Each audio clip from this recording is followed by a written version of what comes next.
Evangelho, terça-feira da 18ª semana do Tempo Comum. Hoje, memória da dedicação à Basílica de Santa Maria Maior. O Senhor esteja convosco, Ele está no meio de nós. Proclamação do Evangelho de Jesus Cristo, segundo São Mateus. Glória a vós, Senhor. Depois que a multidão comera até saciar-se, Jesus mandou que os discípulos entrassem na barca e seguissem à sua frente para o outro lado do mar, enquanto ele despediria as multidões. Depois de despedi-las, Jesus subiu ao monte para orar a sós. A noite chegou e Jesus continuava ali, sozinho. A barca, porém, já longe da terra, era agitada pelas ondas, pois o vento era contrário. Pelas 3 horas da manhã, Jesus veio até os discípulos, andando sobre o mar. Quando os discípulos o avistaram, andando sobre o mar, ficaram apavorados e disseram: "É um fantasma", e gritaram de medo. Jesus, porém, logo lhes disse: "Coragem, sou eu, não tenhas medo." Então Pedro lhe disse: "Senhor, se és tu, manda-me ir ao teu encontro, caminhando sobre a água." E Jesus respondeu: "Vem." Pedro desceu da barca e começou a andar sobre a água, em direção a Jesus. Mas quando sentiu o vento, ficou com medo e, começando a afundar, gritou: "Senhor, salva-me." Jesus logo estendeu a mão, segurou Pedro e lhe disse: "Homem fraco na fé, por que duvidaste?"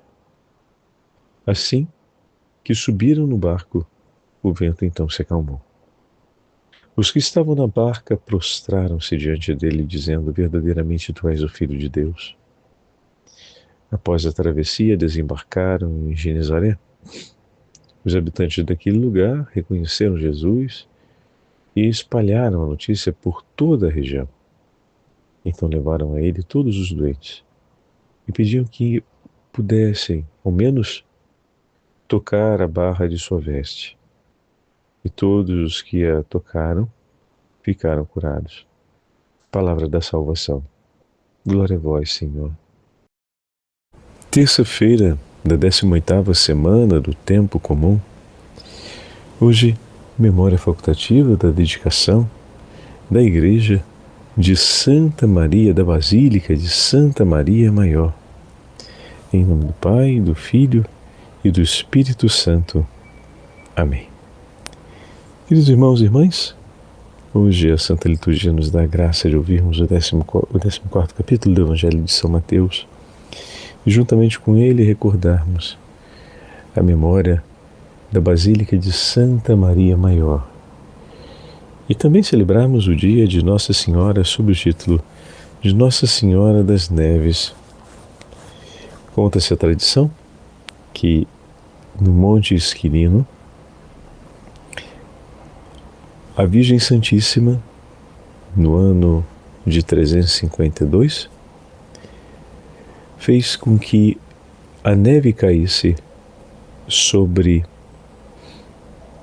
uma porção do Monte Esquilino, marcando o lugar onde ela mesma queria que fosse construída uma basílica em honra ao seu nome. E em pleno verão, dia 5 de agosto, tendo feito um sinal ao Papa Libério e também ao fidalgo João, conduziu-os naquele mesmo dia para o lugar, aquele que era um monte, até então desprezado pela cidade de Roma, porque ali se sepultavam os escravos e tinha também o lugar onde se depositava aos pés do monte o lixo da cidade. Então, marcado o lugar com esse grande sinal, foi se construído a primeira igrejinha dedicada à maternidade divina da Santa Mãe de Deus, a Virgem Santíssima. Posteriormente será reconstruída em diversos outros momentos históricos, até a sua conclusão. Mas esse sinal acontece após o Concílio de Éfeso, que proclamou Maria, Mãe de Deus, a Theotokos, o primeiro grande título de Nossa Senhora, associado ao mistério da encarnação de seu Filho. A Igreja confirmou em 351 o título da Santa Mãe de Deus como primeiro título à Virgem Santíssima. E essa foi a primeira grande igreja construída à Santa Mãe de Deus no Ocidente, em honra à proclamação do Concílio de Éfeso. Colocado a beleza da dedicação da Basílica de hoje, que marca toda a história da devoção à Virgem Maria no Ocidente, nós podemos olhar o coração amoroso, compassivo do bom pastor.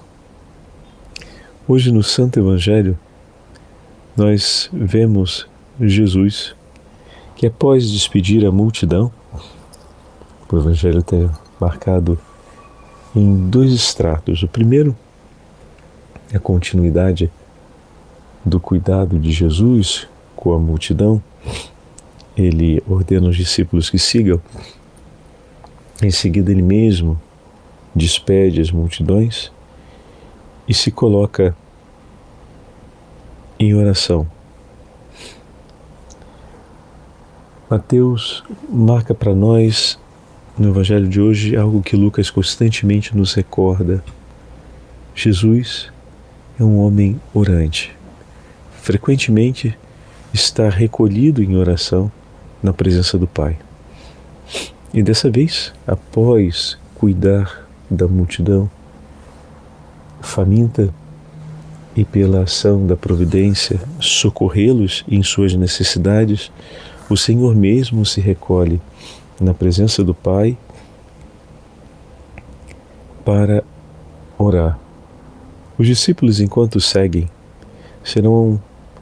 depois enfrentam uma tempestade e o Senhor então os alcança caminhando sobre as águas, realizando mais um grande sinal do seu poder sobre todas as coisas e sobre os bens naturais.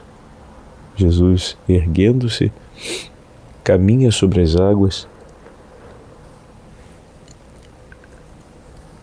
e vai ao encontro dos discípulos. E nesse momento, Pedro pede para vir até Jesus.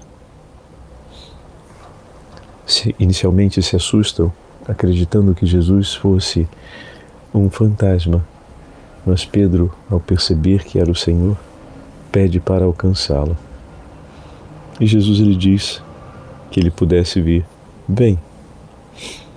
E Pedro começa a caminhar sobre as águas na direção do Senhor. Queridos irmãos e irmãs, pela palavra de Cristo, Pedro caminha sobre as águas. Pela palavra de Cristo, a autoridade do Senhor sobre toda a natureza também é transmitida ao seu apóstolo. Entretanto, a força rugidora do mundo, as agitações do tempo, levam o apóstolo a vacilar. Começou então a afundar, vai dizer o texto, quando o vento soprou e Pedro sentiu medo. Diante da turbulência do mundo, diante da agitação do mundo, o nosso coração, por um instante, pode sentir medo. Percebam que realidade é paradoxal. Pedro sente medo porque se agita o vento e as águas. E ele começa a afundar literalmente na frente de Jesus. Pois o texto diz que o Senhor prontamente estendeu sua mão e o tirou. Quando Pedro grita, Senhor, salva-me, Jesus estende a mão e tira Pedro. Amados irmãos e irmãs, como é importante recordarmos sempre a grandeza e o poder do nosso Deus, para que o medo não sufoque o nosso coração. Deus nos dá a sua autoridade, o seu poder, para que nós possamos enfrentar todos os desafios dessa vida. Mas ainda assim, podemos vir a sentir medo. Que o nosso coração aumente a confiança no Senhor. Recorde a grandeza do seu santo nome e saiba invocá-lo no momento difícil. O Senhor, estendendo sua mão diante do apelativo de Pedro, salva-me, Senhor, coloca-o novamente de pé e ingressam na barca. Eles sobem juntos na barca, após o Senhor estender sua mão. Terminada a travessia, eles chegam na cidade de Genezaré. E ali, mais uma vez, uma grande multidão cerca o Senhor e trazem todas as pessoas mais necessitadas de Deus. E outra vez o coração compassivo do bom pastor se volta para a multidão enferma. Como é significativo vermos que diante do povo que sofre e espera por Deus, Jesus prontamente se dispõe. E mais uma vez em Genezaré, eles não terão nem tempo de descansar direito, pois a multidão de todas as partes virá até ele e o bom pastor receberá a cada um deles. Peçamos ao Senhor que Ele conduza a nossa vida, revista-nos com o seu poder e com a sua autoridade. Senhor, tome em suas mãos os nossos medos e reergue-nos, Senhor, outra vez, pela vossa bondade, a fim de que também nós possamos ter um coração generoso e disponível para olhar por nossos irmãos e para oferecermos-nos por eles, assim como o Senhor, por amor, se oferece e se ofereceu por cada um de nós. Dai-nos também a graça de termos um coração restaurados por Ti, pronto para oferecer-se por amor a cada um de nossos irmãos e irmãs, para honra e glória do vosso santo nome. Amém. O Senhor esteja convosco, Ele está no meio de nós. Pela poderosa intercessão da Santa Mãe de Deus, desça sobre todos vós e permaneça para sempre a bênção do Deus Todo-Poderoso, Pai, Filho e Espírito Santo. Amém.